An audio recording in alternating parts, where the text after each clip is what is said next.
The city buzzed with life as the sun hung low in the sky, painting everything in warm hues of orange and gold. Cars honked impatiently in the distance, and people hurried along the busy streets, lost in their own worlds. Among them was a young boy, no older than 13, weaving through the crowd with an energy and kindness that seemed out of place in the hurried chaos.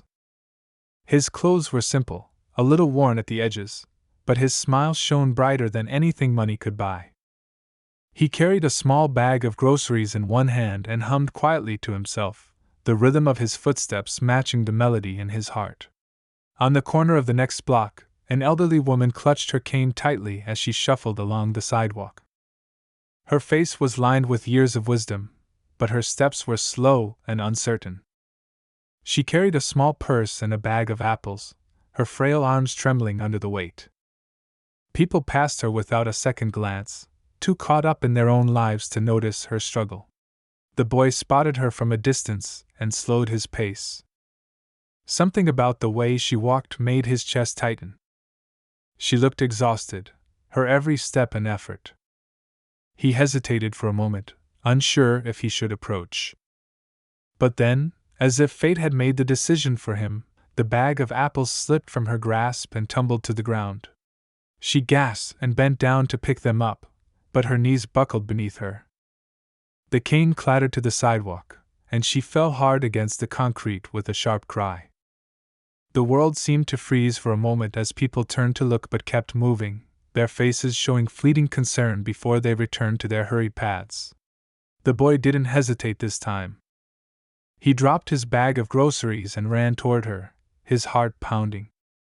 When he reached her, she was trying to push herself up, her hands trembling as she struggled to find balance. Her face was pale, and her breathing was uneven. "Are you okay, ma'am?" the boy asked softly, kneeling beside her.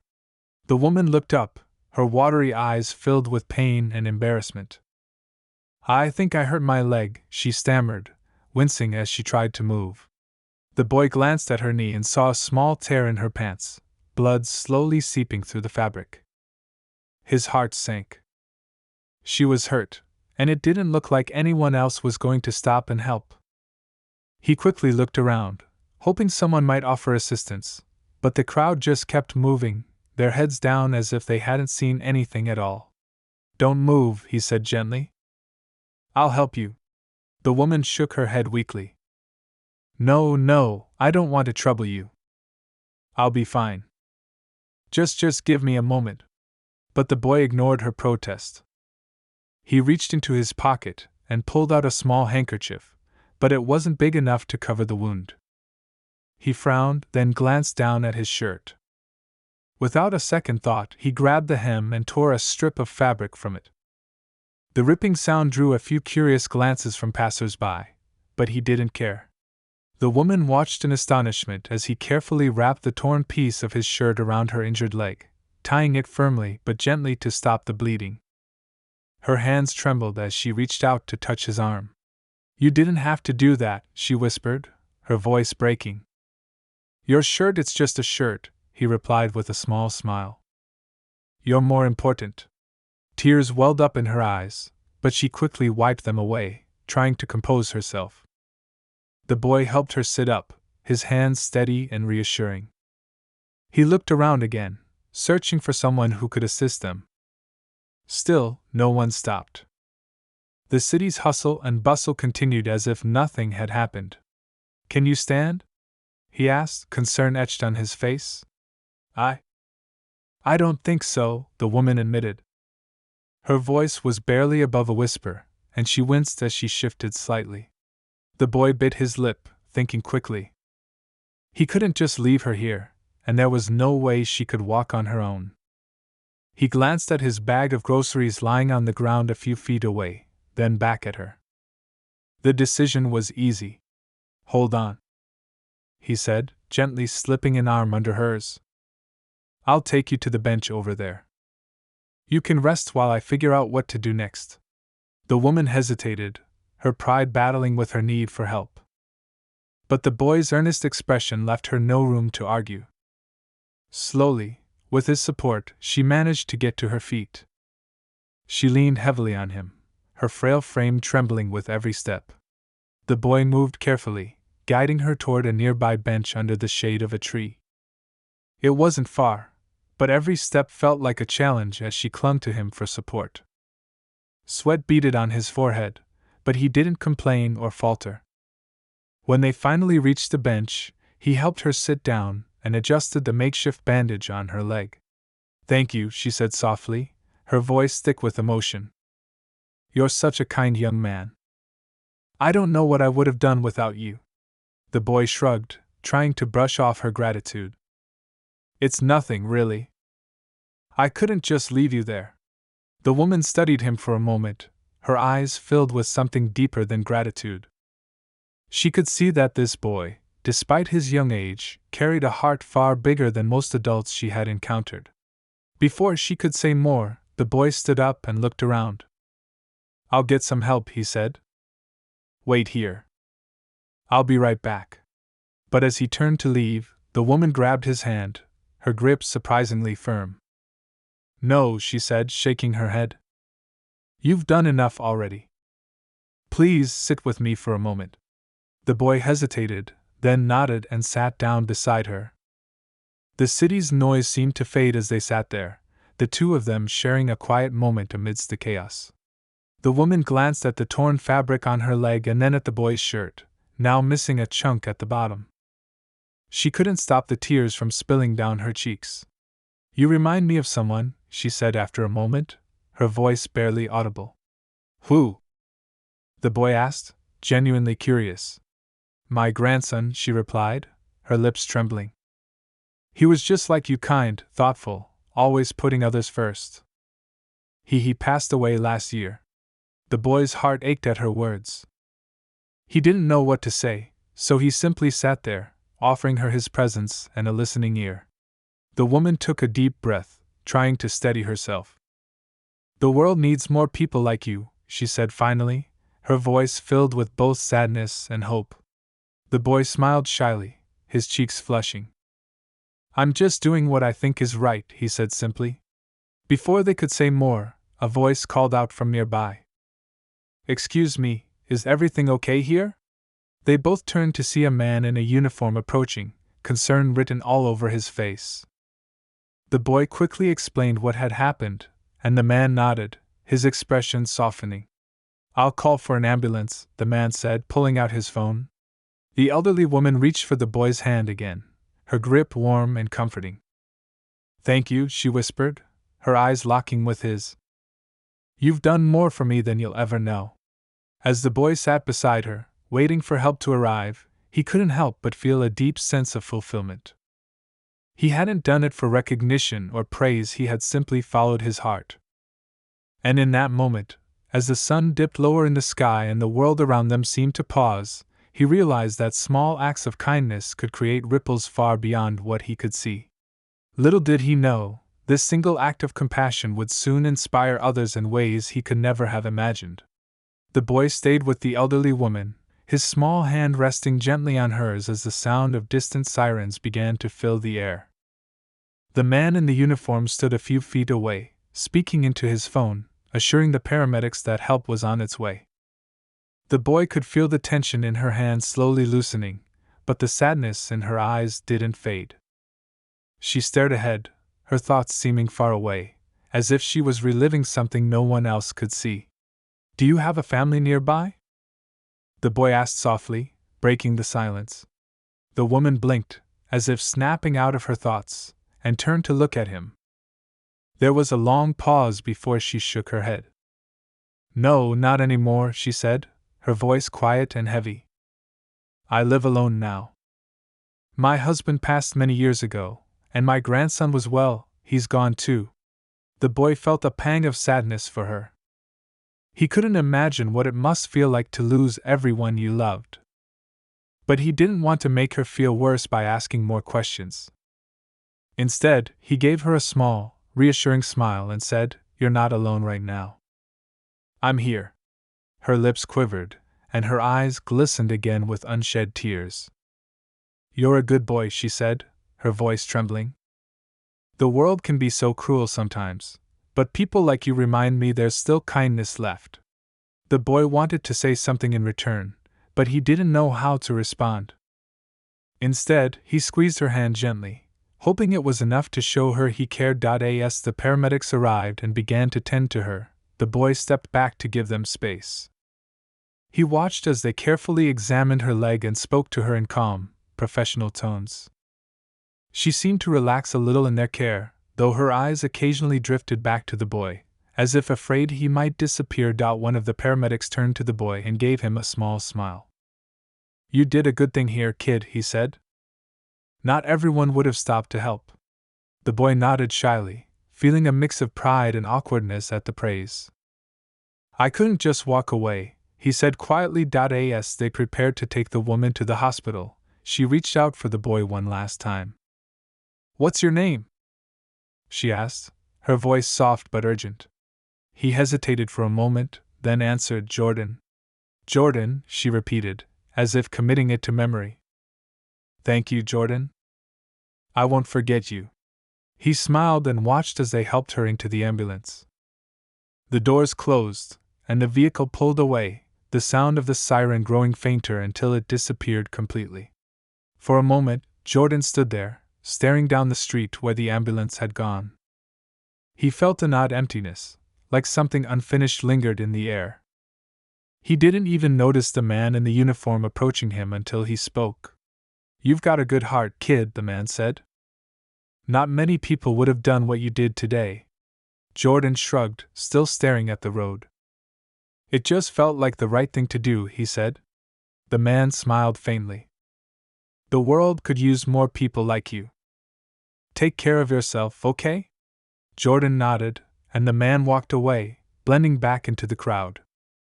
Jordan picked up his bag of groceries, which were now a little worse for wear, and began walking home. The weight of what had just happened stayed with him, the image of the woman's tearful eyes etched in his mind. By the time Jordan reached his neighborhood, the sun had dipped below the horizon, and the sky was painted in shades of deep blue and purple. His house was small but cozy, tucked at the end of a narrow street lined with similar homes. As he stepped inside, the familiar scent of his grandmother's cooking greeted him, warm and inviting. "There you are, Jordan," his grandmother called from the kitchen. "I was starting to worry." "What took you so long?" Jordan hesitated, unsure how to explain everything that had happened. He set the groceries on the counter and scratched the back of his head. "I just ran into someone who needed help," he said simply. His grandmother turned to look at him, her sharp eyes immediately noticing the torn edge of his shirt. "And what happened to your shirt?" she asked, her tone more curious than scolding. Jordan glanced down, only now realizing how noticeable the tear was. "Oh, I used it to help someone who got hurt," he admitted. His grandmother's expression softened, and she walked over to him, resting a hand on his shoulder. "You've always had a good heart," she said, her voice filled with pride. "But you need to be careful, Jordan. Not everyone will appreciate kindness the way they should." Jordan nodded, though he wasn't sure he fully understood what she meant. He helped set the table for dinner, but his mind kept drifting back to the elderly woman. He wondered how she was doing and whether she had anyone waiting for her at the hospital. That night, as he lay in bed staring at the ceiling, Jordan couldn't shake the feeling that there was more to her story. The sadness in her eyes, the way she spoke about her grandson, it all felt like pieces of a puzzle he couldn't quite put together. The next day, Jordan decided to visit the hospital. He didn't have a plan or even know if they would let him see her, but he felt a strange pull, like he needed to make sure she was okay. After school, he rode his bike across town, the cool afternoon breeze whipping through his hair. When he reached the hospital, he hesitated at the entrance, unsure of what to say. But as he walked inside, his determination grew. He approached the front desk, where a friendly-looking nurse smiled at him. "Hi," he began, his voice a little shaky. "I was wondering if I could check on someone who was brought in yesterday. An elderly woman, I don't know her name, but she hurt her leg." The nurse frowned thoughtfully. "We had a few patients like that yesterday," she said. Do you remember anything else about her? Jordan hesitated, then said she mentioned losing her grandson. She was really kind and sad. The nurse's expression softened, and she nodded. I think I know who you're talking about. Wait here for a moment. Jordan waited anxiously as the nurse disappeared down the hallway. When she returned, she had a warm smile on her face. She's still here, she said. Would you like to see her? Jordan nodded eagerly, and the nurse led him down a quiet hallway to a small room. Inside, the elderly woman was sitting up in bed, her leg propped up with a bandage wrapped neatly around it. She looked up as they entered, and her eyes widened in surprise when she saw Jordan. Jordan, she said, her voice filled with emotion. You came. He smiled shyly and stepped closer to her bed. I just wanted to make sure you were okay, he said. How's your leg? It's better, thanks to you, she said, reaching out to take his hand. I can't tell you how much it means to me that you came all this way. They talked for a while, the woman sharing more about her life and her grandson. She told Jordan how her grandson had always been kind and selfless, much like him, and how losing him had left an emptiness in her heart she didn't think could ever be filled. I see so much of him in you, she said, her voice trembling. It's like meeting him again, even if just for a moment. Jordan didn't know what to say. He could feel the weight of her words, the depth of her loss. But he also felt something else, a connection, a sense that their paths had crossed for a reason. As the evening grew late, Jordan promised to visit her again.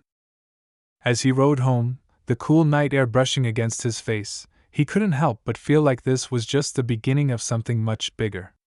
Over the next few days, Jordan visited the elderly woman who he now knew as Mrs. Eleanor every afternoon after school. Each visit seemed to bring more life to her eyes. She would tell him stories of her younger days, of her husband who had been her rock, and of her grandson, who had always made her proud. Jordan listened intently, hanging on to every word.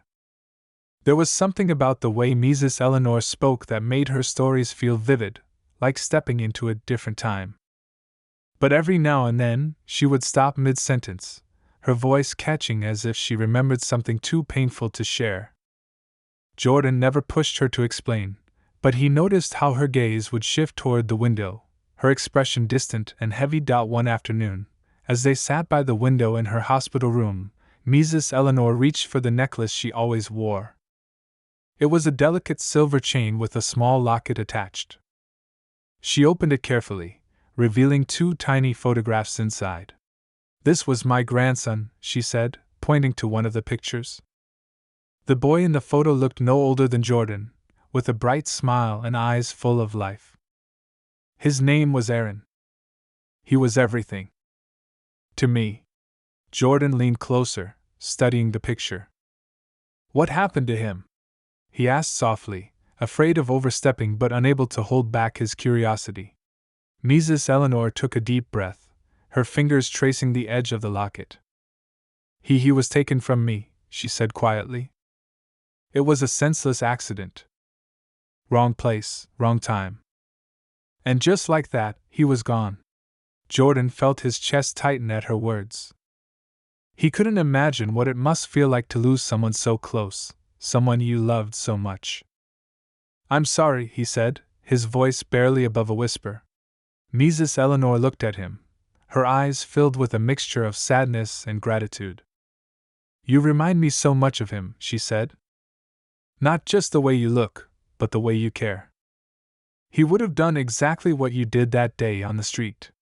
Jordan didn't know how to respond, but the weight of her words stayed with him long after he left the hospital that evening. As the days passed, Jordan noticed something strange. Mrs. Eleanor started to seem more anxious, as if something was troubling her. She would glance at the door frequently during their conversations, and her sentences would trail off into silence. Is everything okay? Jordan asked one afternoon, noticing the way her hands trembled as she held her locket. She hesitated, then nodded quickly. Oh, it's nothing, she said, forcing a smile that didn't quite reach her eyes. Just an old woman's silly worries. But Jordan wasn't convinced. He couldn't shake the feeling that there was more to her story, something she wasn't telling him. The next time he visited, he found her room empty. His heart sank, and he rushed to the front desk to ask where she was. The nurse explained that Mrs. Eleanor had been moved to a different floor for additional care. Jordan's stomach twisted as he imagined the worst, but the nurse assured him it was only precautionary. When he finally found her new room, he saw that she looked weaker, her face pale and her movements slower. But she still smiled when she saw him, her eyes lighting up the way they always did. "I thought you might not come today," she said softly. "I'll always come," Jordan replied, pulling up a chair beside her bed. For a moment, neither of them spoke. The quiet hum of the hospital filled the room, and Jordan could feel a strange tension in the air. Finally, Mrs. Eleanor broke the silence. "Jordan," she began, her voice shaking slightly, "there's something I need to tell you. Something I haven't shared with anyone in a very long time." Jordan leaned forward, his heart pounding. "What is it?" he asked. She hesitated, clutching her locket tightly. "Before Aaron passed, he gave me a promise," she said. "He told me he would always look out for me, no matter what. Even when he wasn't here anymore." Jordan's brow furrowed in confusion. "What do you mean?" Mrs. Eleanor looked at him, her eyes glistening with unshed tears. "Sometimes I feel like he's still here," she said. "Watching over me. Guiding me. And then you came along and it felt like he kept that promise. Like he sent you to me." Jordan's chest tightened at her words. He didn't know what to say. Part of him wanted to comfort her, to tell her it was just a coincidence, but another part of him couldn't deny the strange connection he felt to her. Before he could respond, there was a knock at the door. A man in a suit entered, his expression serious. He introduced himself as a social worker and explained that he was there to discuss Mrs. Eleanor's living situation. Jordan watched as Mrs. Eleanor's face fell. The man explained that she would need to move into an assisted living facility once she was discharged from the hospital. The house she had lived in for decades was no longer safe for her, especially without anyone to care for her. "But that house is all I have left," Mrs. Eleanor said, her voice trembling. "It's where all my memories are." The man's tone was kind but firm. "I understand, ma'am, but we have to think about your safety. You'll be much better off in a place where you can get the care you need." Jordan felt a surge of anger and sadness as he listened. He couldn't stand the thought of Mrs. Eleanor losing her home, the one place that still held pieces of her life with her husband and grandson. After the man left, Mrs. Eleanor sat in silence, her hands folded tightly in her lap. Jordan reached out and placed his hand over hers. "I'll help you," he said, his voice steady and determined. She looked at him, her eyes filling with tears. "You've already done so much," she said. Jordan shook his head.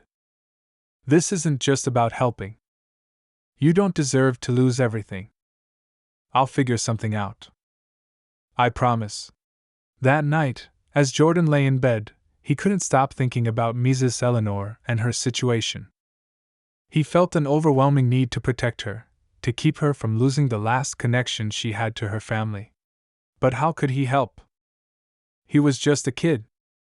What could he possibly do to save her home? The questions swirled in his mind, filling him with both determination and doubt. He didn't have the answers yet, but he knew he couldn't give up. Mrs. Eleanor had been there for him in ways she didn't even realize, and now it was his turn to be there for her. As he drifted off to sleep, Jordan couldn't shake the feeling that time was running out. Whatever he decided to do, he would have to act quickly. And deep down, he knew this was going to be the hardest thing he had ever faced. The next morning, Jordan woke up feeling a mix of determination and unease. The thought of Mrs. Eleanor losing her home haunted him. He knew he had to act quickly, but the weight of the task felt overwhelming. As he got ready for school, his mind raced with ideas, none of which seemed good enough to truly help her. During lunch, Jordan sat alone, scribbling notes in his notebook. He wrote down every possible plan he could think of, from fundraising to asking for help from local charities. Nothing felt big enough or fast enough. He was so lost in thought that he didn't notice his friend Chris approaching. "What's with all the serious face?" Chris asked, plopping down beside him. Jordan hesitated for a moment. He wasn't sure if he should share what was going on, but the pressure was too much to bear alone. He explained everything: how he'd helped Mrs. Eleanor, her story about losing her grandson, and now the looming threat of her losing her home. Chris listened intently, his usual playful demeanor replaced by a rare seriousness. When Jordan finished, Chris leaned back in his chair and whistled softly. "Man, that's rough. But you're not gonna fix this by yourself. You need backup." Jordan frowned. "I don't want to make this a big thing. It's her private life. I just need to figure out something that'll work." Chris shrugged. "Okay, but two heads are better than one, right? Plus, my uncle works with the city. Maybe he knows something about programs or grants for people like her." Jordan's eyes lit up. It wasn't much, but it was a lead. "You'd really ask him?" "Of course," Chris said with a grin. "Anything to keep you from turning into a stressed-out old man before we even hit high school." That afternoon, Jordan felt a renewed sense of hope. Maybe there was a way to help Mrs. Eleanor after all. But when he visited her at the hospital, his optimism wavered. She looked even weaker than the day before, and her usually warm smile seemed forced. "Jordan," she said softly as he sat down beside her, "I've been thinking. You've done so much for me already. I don't want you worrying about my house.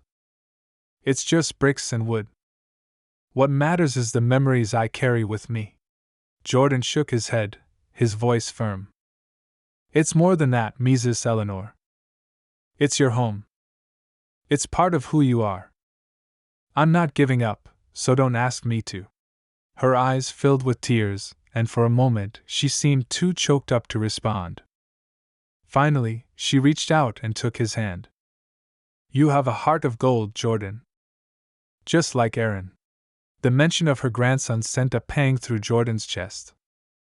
He felt more connected to her than ever, as if some invisible thread had tied their fates together. But as he walked home that evening, his determination was shaken by a new wave of doubt. Even with Chris's help, was it really possible to save her home? And why did it feel like there was something Mrs. Eleanor wasn't telling him? The next day, Chris met Jordan after school with news from his uncle. "There's a program that might help her keep the house," Chris explained. "It's for seniors who can't afford repairs or maintenance. If we can apply for it in time, she might not have to move." Jordan felt a surge of hope, but it was quickly tempered by a sinking feeling. "What if it's too late?" he asked. Chris shrugged. "We won't know unless we try. Come on, let's fill out the application." They spent hours working on the paperwork, gathering every detail they could about Mrs. Eleanor's situation. But just as they were about to submit it, Jordan's phone buzzed with a call from the hospital. The voice on the other end was calm but urgent. Mrs. Eleanor's condition had taken a turn, and they needed Jordan to come right away. His heart pounded as he raced to the hospital, Chris close behind. When they arrived, a nurse led them to her room. Mrs. Eleanor looked frail, her breath shallow, but her eyes lit up when she saw Jordan. "I was afraid I wouldn't see you again," she said weakly. Jordan sat beside her, his throat tight. "Don't say that. You're going to be okay." She smiled faintly. "You remind me so much of Aaron. He was always so determined, so full of life." As she spoke, Jordan noticed her hand trembling. She reached for her locket, but it slipped from her grasp. Jordan caught it and gently placed it back in her hand. "There's something you need to know," she said, her voice barely above a whisper. Jordan leaned closer, his heart racing. "After Aaron passed," she continued, "I found out something I couldn't believe. He didn't die by accident. Someone took him from me. Jordan froze, his mind struggling to process her words. What do you mean? Mrs. Eleanor's eyes filled with tears. He was in the wrong place at the wrong time, yes, but it wasn't just a random accident. Someone was trying to send a message. And ever since then, I've felt like I've been watched. Like whoever did this hasn't finished with me yet. Jordan's stomach churned. Her words made no sense, but the fear in her eyes was real. Why didn't you tell anyone? He asked. I did, she said. But no one believed me. They said it was my grief talking. And maybe they were right. But sometimes I feel like Aaron is still trying to protect me. Like he sent you to me for a reason. Jordan didn't know what to say. He wanted to dismiss her fears as paranoia, but deep down, he couldn't shake the feeling that there was more to her story. That night, as he walked home, he couldn't stop thinking about what Mrs. Eleanor had said. Her fear, her conviction, it all felt too real to ignore. And then there was the strange sense of connection he felt to her, as if he really had been brought into her life for a reason. But what reason? And what if she was right? What if someone really was watching her? As Jordan turned the corner to his street, he noticed a car parked a little too close to his house. The windows were tinted, and the engine idled quietly. He froze, his heart pounding. Was it just a coincidence? Or was it something more? Jordan didn't wait to find out. He hurried inside, locking the door behind him. But as he sat in his room, staring out the window at the car that hadn't moved, a cold realization washed over him. Whatever was happening to Mrs. Eleanor, he was now a part of it. And he wasn't sure if he was ready for what was coming next. Jordan couldn't sleep that night. He kept glancing out of his window at the car parked near his house. It hadn't moved in hours, and the unease in his chest grew heavier with each passing minute. Who was it? Could Mrs. Eleanor's story about Aaron being targeted actually be true? He felt his throat tighten as he realized he might have stumbled into something far bigger than just helping an elderly woman save her home. The next morning, he couldn't take it anymore. With Chris by his side, he decided to confront the situation head on. Chris had brought his older brother's phone to record everything, just in case they needed proof. As they walked toward the car, Jordan felt his palms sweat, but his determination outweighed his fear. The car door opened just as they approached, and a man stepped out. He was dressed in a plain suit and had a calm, unreadable expression. You've been busy, haven't you? The man said, his voice measured but firm. Jordan's heart raced. Who are you? Why are you watching us? The man sighed, pulling out a badge. My name is Detective Harris. I'm with the city police department. Chris blinked, lowering the phone slightly. Wait, what? I've been assigned to watch over Mrs. Eleanor, Harris continued, his eyes narrowing slightly. We've had reason to believe she's been in danger ever since her grandson's death. And now, thanks to you, we're one step closer to figuring out why. Jordan felt his breath catch in his throat. You're saying you believe her? That someone really killed Aaron? Harris nodded. Yes, but it's more complicated than that. Aaron stumbled upon something he wasn't supposed to see. Something that involved a very dangerous group of people. Mrs. Eleanor has been their loose end ever since. The revelation hit Jordan like a punch to the gut. All this time, he thought he was just helping an elderly woman with financial troubles. But now, it seemed he'd unknowingly stepped into the middle of a much larger conspiracy. Why didn't you help her sooner? Jordan asked, his voice trembling with anger. Harris looked away for a moment. We tried. But there wasn't enough evidence to go after the group directly. And Mrs. Eleanor didn't trust anyone after what happened to Aaron. That's where you came in. She finally started opening up again, and that's why they've been watching her more closely. Jordan felt the weight of the detective's words. So what happens now? Harris took a step closer, his voice lowering. Now we use you as bait. The words sent a chill down Jordan's spine. He glanced at Chris, whose face had gone pale. Wait, what? No way! Chris exclaimed. You can't just use us like that. It's the only way, Harris said firmly. They've already noticed your involvement. If we play this right, we can draw them out and finally put an end to this. Jordan wanted to refuse. He wanted to walk away and pretend he hadn't heard any of this. But when he thought about Mrs. Eleanor lying helpless in the hospital, clinging to her memories of Aaron, he knew he couldn't back down. What do I have to do? He asked quietly. Harris explained the plan. Jordan would go to Mrs. Eleanor's house and act as though he was continuing to help her with her financial troubles. The group watching her would likely make their move, and when they did, Harris and his team would be ready. The plan was risky, but Jordan agreed. That evening, he and Chris arrived at Mrs. Eleanor's house, pretending to work on paperwork for the grant application. Jordan's hands trembled as he sorted through the documents, but he forced himself to stay calm. Hours passed, and nothing happened.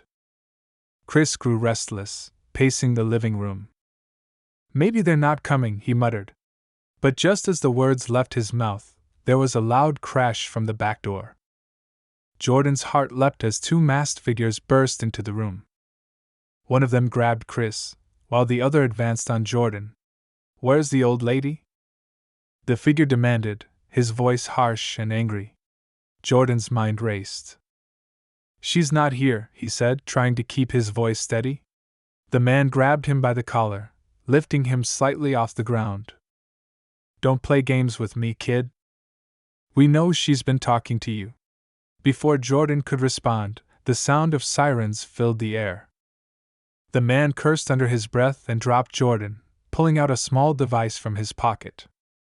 This isn't over, he snarled before smashing the device against the floor. A burst of smoke filled the room, and by the time it cleared, both men were gone.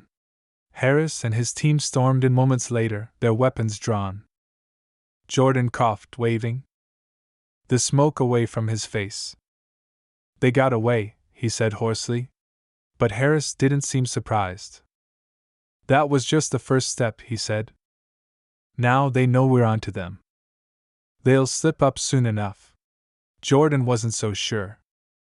The encounter had left him shaken, and he couldn't shake the feeling that things were far from over. The next day, Harris called Jordan with an update. They traced the men back to a local warehouse, one that belonged to a shell company tied to the same group Aaron had uncovered. We're planning a raid, Harris said. And we could use your help. Jordan hesitated. He'd already risked so much, and the thought of going deeper into this world terrified him. But then he thought of Mrs. Eleanor, lying in her hospital bed with no one else to fight for her. I'm in, he said. That evening, Jordan found himself standing outside the warehouse with Harris and his team. The air was thick with tension as they prepared to move in. Harris handed Jordan a small recording device. Stick close to me, he said. And if things go south, stay out of sight. The raid was chaotic. The men inside the warehouse put up a fight, but Harris's team managed to subdue them. As the dust settled, Jordan noticed something glinting on one of the desks. It was a stack of photographs, photos of Mrs. Eleanor, Aaron, and even Jordan himself. He picked them up, his hands shaking. They were watching us this whole time, he said quietly. But as he flipped through the photos, something caught his eye. One of the men in the pictures wasn't wearing a mask. His face was partially obscured, but Jordan recognized him instantly. It was someone he'd seen before. Detective Harris, he called out, his voice shaking. Look at this. Harris examined the photo, his expression darkening. That's one of our own, he said grimly. The revelation sent a shockwave through the room. Someone inside the police department had been working with the group all along. As Harris's team began unraveling the deeper conspiracy, Jordan felt a strange mix of relief and exhaustion. The fight wasn't over, but for the first time, it felt like they were finally making progress. When he visited Mrs. Eleanor the next day, she seemed stronger, her smile brighter. "You did it," she said softly. Jordan shook his head. "It's not over yet. But we're getting closer. For you. And for Aaron." As he left the hospital, he couldn't shake the feeling that Aaron really had been watching over them all along.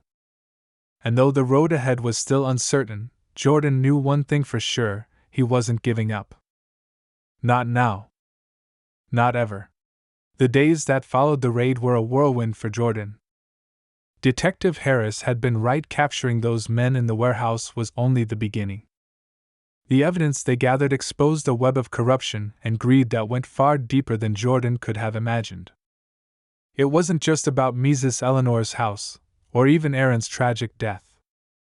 The group behind it all had been exploiting vulnerable families in the area for years, targeting their homes, their land, and their livelihoods.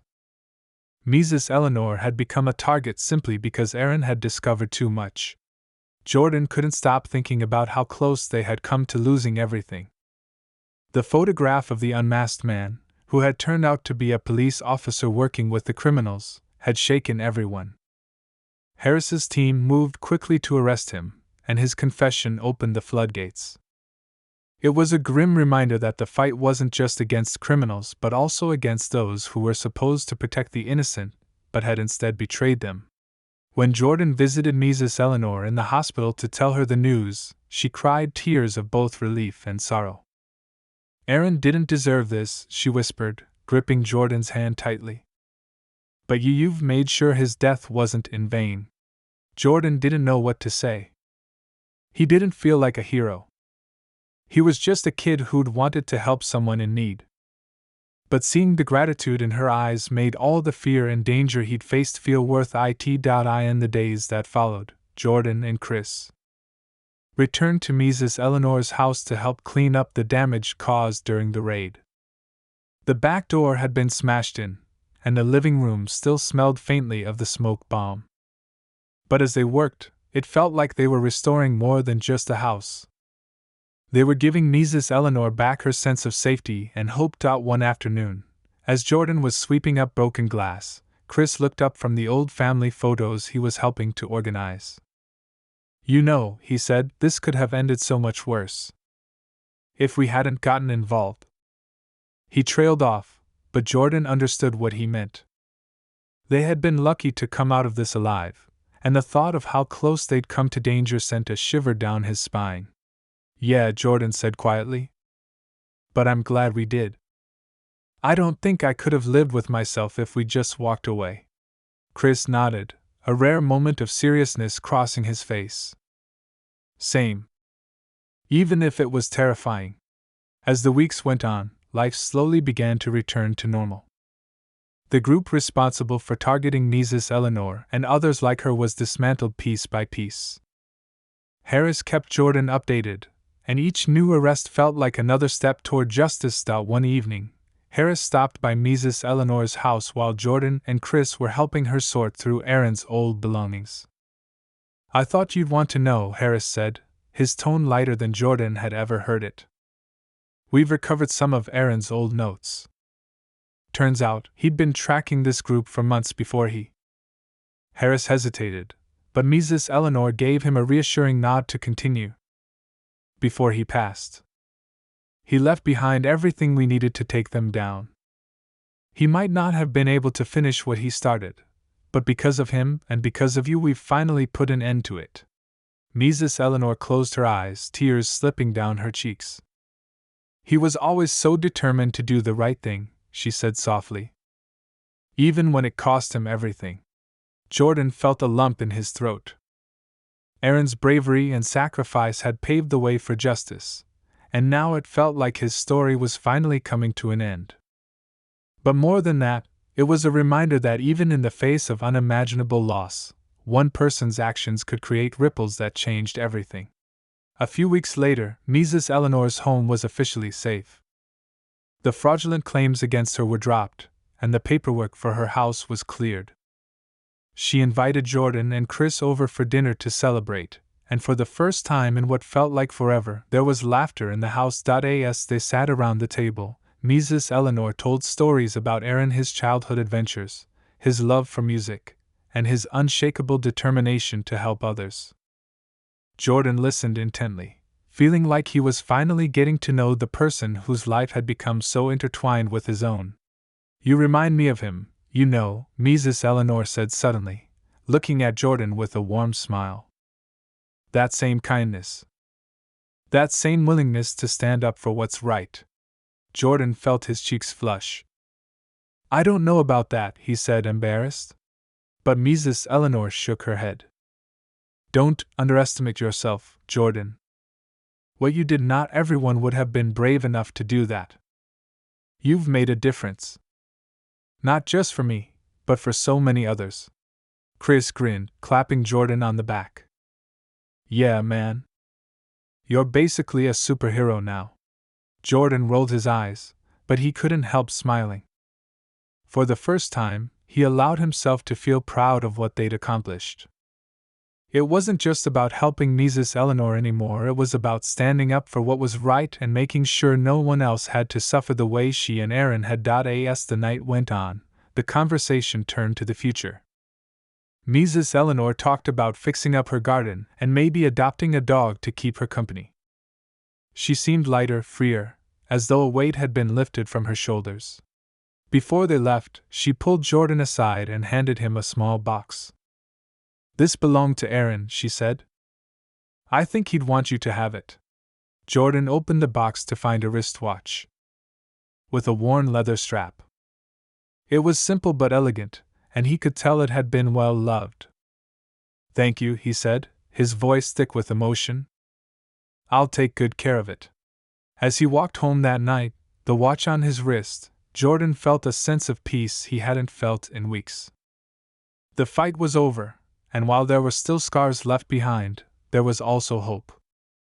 Mrs. Eleanor would be okay, and Aaron's legacy would live on, not just in the notes he left behind, but in the lives he touched.